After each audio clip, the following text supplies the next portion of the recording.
Hey YouTube, how you guys doing today? Kevin here, coming at you with another video. So what you're looking at is a Huffy bike with a engine kit on it. This bike right here was brought to me by a gentleman who purchased, I built a two-stroke version of this on a mountain bike, not this type of beach cruiser. And he said to me, he says, Kevin, I have a bike down at my house with an engine on it. He says, and I haven't used it in a little while. He says certain things have gone wrong. It's leaking fuel. The throttle is not working properly, and it needs a little bit of love. Do you think you could fix this thing for me? So I say, sure, bring it on up. We'll take a look at it, see what we can do for it. So it's gonna be a couple of part video, but we're gonna get this thing all up and going for him. So I ordered, because he's got two different hand grips. Well, you can see this one's missing the hand grip altogether. And then this one has a hand grip on it, but it's, well, let's just face it, it's ugly. So we're going to change that off, And it's got a nice style to the bike. So I picked up on eBay a throttle kit with the cable and the kill switch, because his is all messed up. So we're going to go ahead and replace all these parts and see if we can get the throttle to work. Now, I haven't started the engine yet.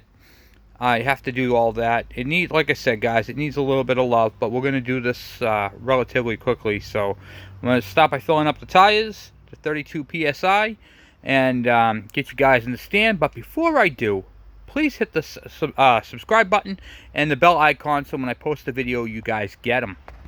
Thank you, and we'll be right back. Alright, so I filled up the two tires to 32 pounds. Not that you guys don't know how to fill up tires. And I'm not sponsored by Matco at all, but this is my Matco air chuck, and it does all kinds of things. It tells you what the PSI is. I think I showed you guys this before. Anyway, you can let the air out and all that crap. So, good tool to have. So we're working on the throttle right now, and this cable's all bent. It's all in different shapes. So we're going to take this off and put a proper system on it. It had one on it before, which is what that hole is right there, because you're supposed to drill a hole. And this one's just all wrong. So we're gonna rip this whole thing out of here and find out where it goes, and it's just junk. And then there's a wiring. I saw that kicking around someplace. We're gonna just take that off too. Here it is right here. This whole nightmare right here. So this is the same one that we have, but we're gonna, I don't know the switch. This thing's been opened up. It doesn't even feel right, so we're gonna replace it, only because it came with the other set. So I'm going to get a pair of cutters and cut all the stuff out of here. Okay. Got some cutters.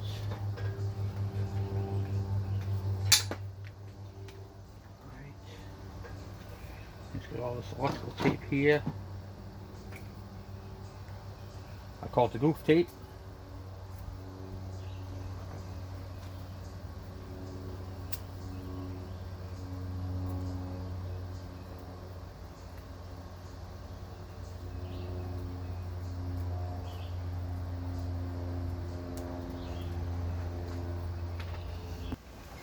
Alright, so we removed all the electrical tape off this thing. And you can see how it's got a twist nut on it, and then the proper connector for that. So we're going to take all that off, and we're going to be disconnecting it from there.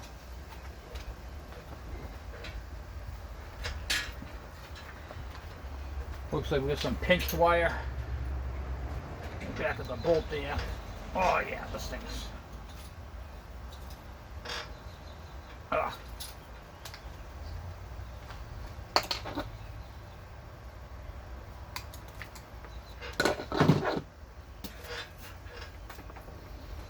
Get that right out of there. Cut it, throw it out. Alright, now for the next part is the throttle cable, which comes down, loops around, and loops around to here, and that's what goes up to the carburetor. So we're going to pop off that zip tie as well. Boom, get that done. And pull it through.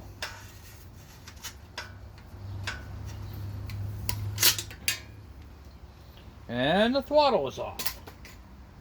Okay, so now we're going to check the throttle, make sure it all moves. Okay, it does. So like that. This little adjuster pod right there. Alright.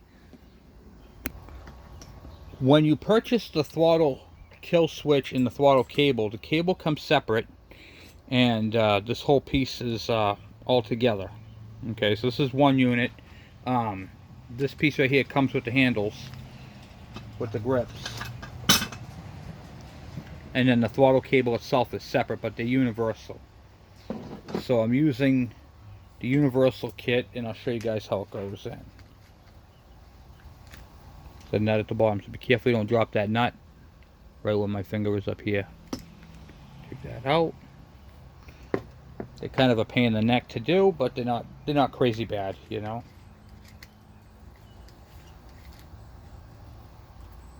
And you will drop those nuts. Don't think you won't, because they're a pain in the neck.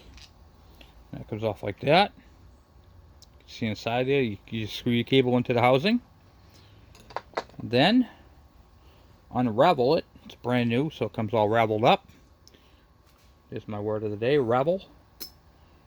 And then push it through into where it sits.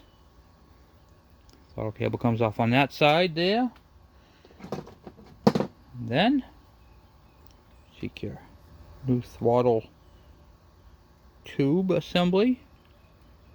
These can be tight, thick, guys, so don't go crazy pushing them through, but they will fit in.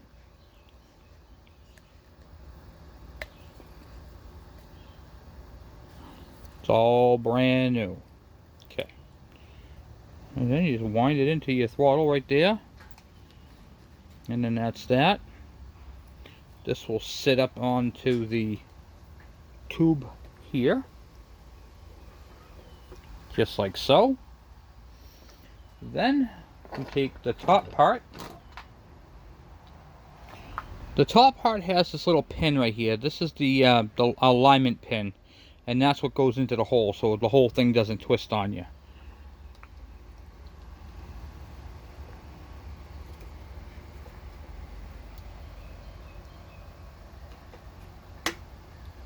Heard it snap in. We'll stick a nut in the bottom.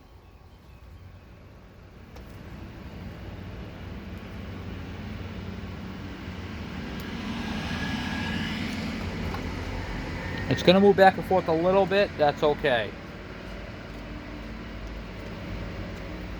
All right. Get you guys so you can see what I'm doing here. Okay, the pin goes in here. It locks it all into place. It's going to move back and forth about that much, but that's okay. Have no fear. It's okay.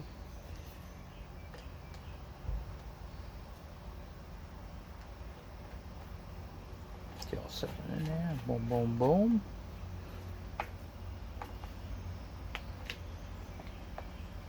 Tighten it down. Okay. Throttle is on. Feels pretty good. Want to twist the throttle, that'll go down. Have to pull it back up. Okay, so make sure that's all sitting into where it's got to go. Now we're going to feed it through. So what we're going to do, this is this cup holder. It's kind of in the way, but not too bad. We're going to loop this cable first. Under all that.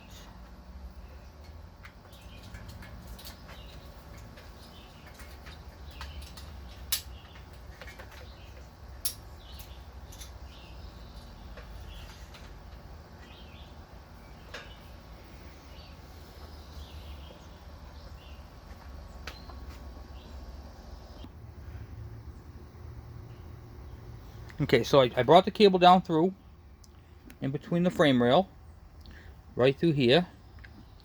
The machine just stopped recording, so I'm going to do this again.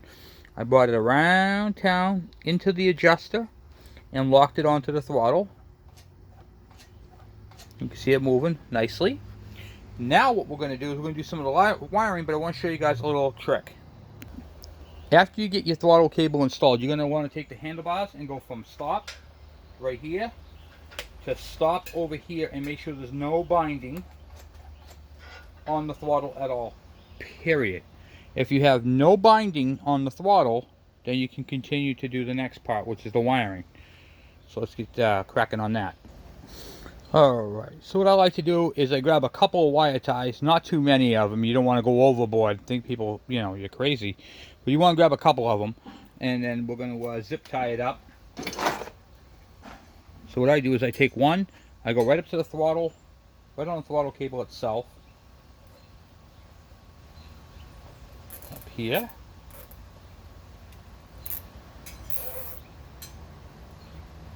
Here is why I do it so close to the head. You don't want anything to pull on that and rip it out. And then you can't shut the bike off. Then what I'll do is I'll go down the line and I'll do one every 6 to 8 inches. And I try to make them uniform so they all go on the same bit. Okay, so I got it all zip tied and all cut back up. You guys don't care about that. Zip tied here, here, and then there. So I use 3 zip ties to make it. You don't want to go overboard. You don't want to have them every 2 to 3 inches. Then it just looks ridiculous. Okay, so now the next step is the wiring. Connecting this harness right here to this harness right here. And as you can see, they already had to cut the wire and use that twist nut. So I'm going to cut that back even more. And then it has this bullet style connector, female, and a bullet style regular connector. But whenever you buy something that doesn't came from the same factory as that, most of the time, often or not, they're just loosey-goosey. So we're going to use, we are going to use butt connectors on this. We're going to use heat shrinkable butt connectors and then a heat shrink tube to make this connection. So I'm going to get you guys set up a little bit to do that, and then we'll get crack-a-lacking. Okay, let the fun begin. So before I do anything, I'm going to take a piece of heat shrinking tube and we're going to slide that up as far as we can. Right over everything first. Okay. Then what I do to hold it out of my way, I just grab a zip tie. I put it on, but I don't put it on tight.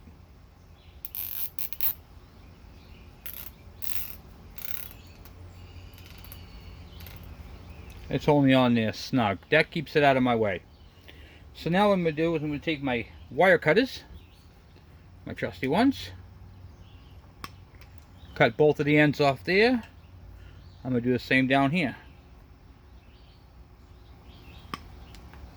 Okay. Then I'm using my Mac strippers. You can get these at any auto parts store, but these happen to be from Mac. Do one wire at a time.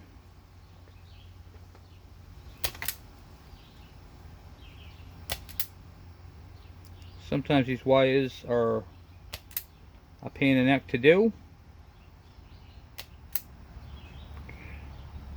But if you get them done right, you can use regular strippers too. I got regular ones as well. Yep, see, it's not doing very well on these. I'm going to grab my other ones. Okay, I got my switchblade style. I've got tons of different styles, but this is one of my favorite ones right here. You can see the Cronus or something. Cronus. Right there's the brand. Anyway, these are pretty cool. So anyway, look at this. So you take the release off and you get your strippers. Now you get your cutters. Strippers, cutters. Love these things. Match up your wiring that you want.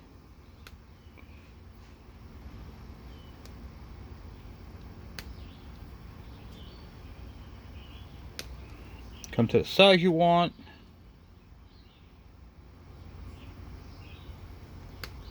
There. Everything looks good. Now for these wires are thin wires. Do not use blue connectors.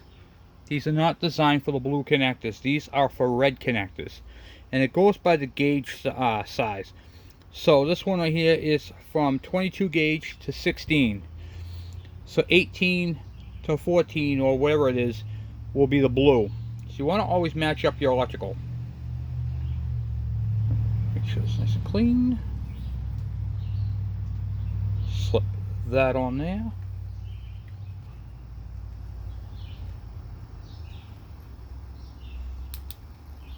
Crimp it. Then tug it. you always want to give it a tug test.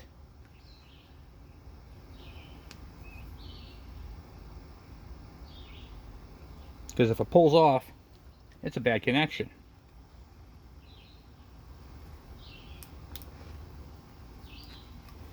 Then give it a tug test. Now down here you have a black and a red.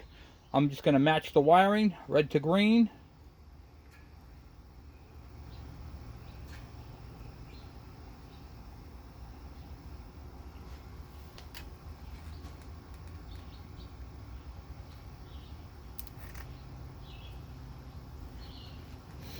And then tug black to black.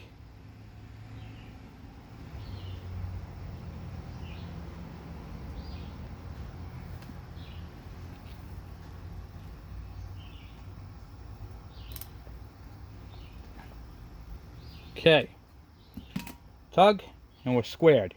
Now what I'm going to do is I'm going to take my little torch here, hopefully it has enough fuel in it,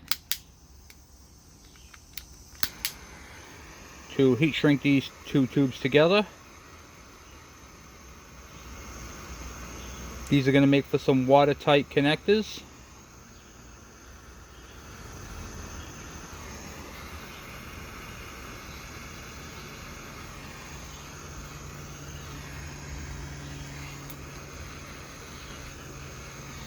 Okay, now that those are all done and the stuff is oozed out of them, that right there's the sealer. See if you can see that or not. So you got the sealer right there. That right there seals the connections. So now water is not going to corrode these two connectors, but for a safety and insurance policy, now remember I slid that heat shrink tube up top. We're going to cut the zip tie I used to hold it. We're going to slide this over the whole entire thing. I'm trying to feel the connector, which is in the middle.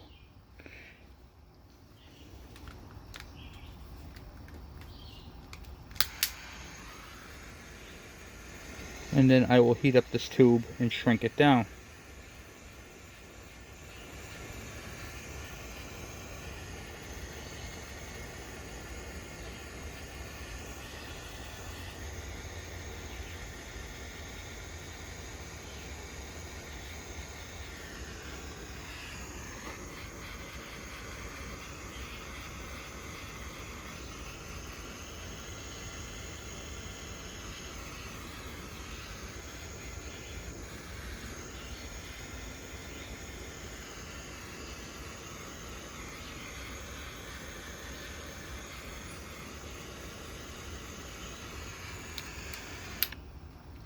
Once it shrunk down to where I want it, which this is, now we'll go ahead and zip tie it to the frame using a few more zip ties.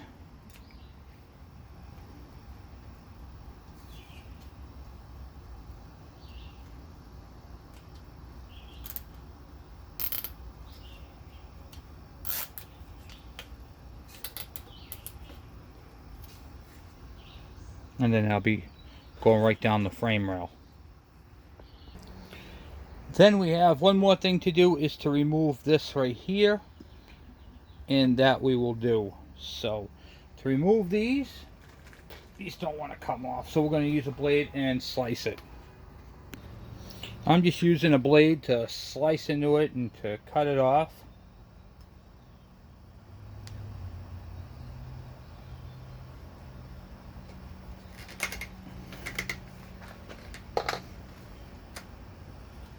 There we go.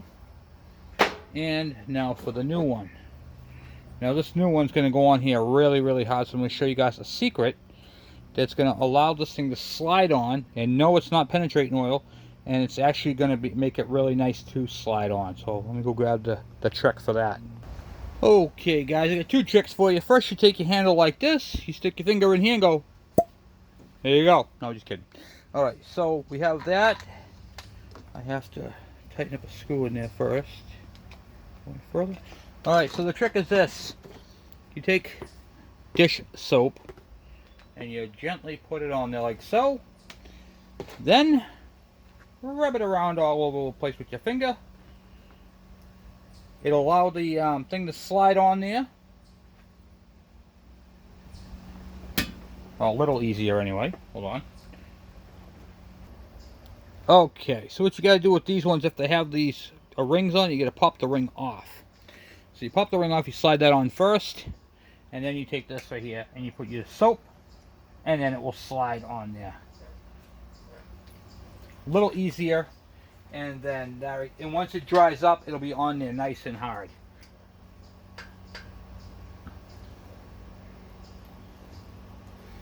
And I gotta loosen up his bell and move the bell down.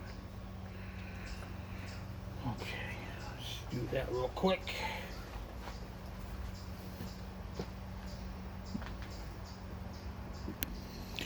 Okay, so we got that all squared away, and now the only thing left to do on this bike is clean the carburetor, change the oil, and fix the fuel leaks. And other than that, this bike is all done, and it needs, of course, a pressure wash. So I figured I'd do a video on that, and I also want to tell you guys, check out Musty1.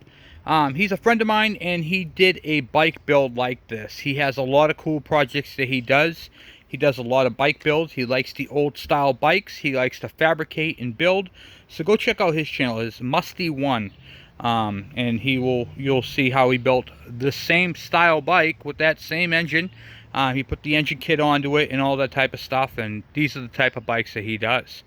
And don't forget to tell him, say, hey, I was checking out Kevin Bergeron's channel, and he told me to go check you out. So definitely give him a thumbs up and go check him out. So he does a lot of these type of bike builds. I don't really do all those. I do mostly motorcycles, and this right here was a repair. So anyway, guys, hopefully you learned something from that, and hopefully you enjoyed it. So thank you for watching, and I will talk to you guys later. I'm out.